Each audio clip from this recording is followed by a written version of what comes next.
大家好，我是亚萍，今天和大家分享一下萝卜丸子的做法。做法简单，不需要放一滴水，做出来又香又脆，比买的都好吃。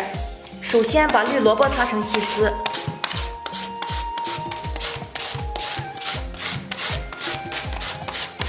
然后切碎，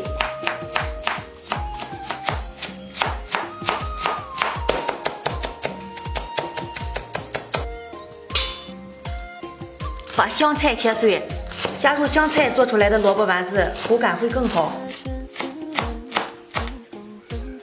把紫菜用开水烫一下，紫菜和绿萝卜搭配，具有清肺热、治咳嗽的功效。加入提前腌好的肉泥，加入一把虾皮提鲜，加入葱花、五香粉、盐，少量的油，打入2个鸡蛋，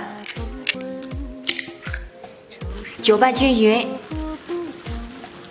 然后少量多次的加入面粉，边倒边搅拌，搅拌成这样的粘稠状就可以了。然后用手揉成丸子，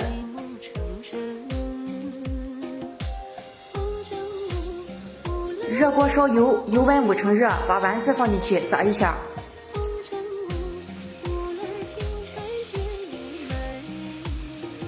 炸至金黄，捞出来。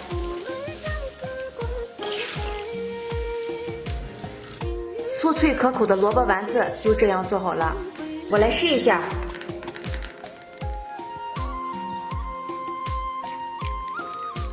外酥里嫩，口感特别的好。这样做的萝卜丸子既营养又美味，喜欢的可以在家试一下。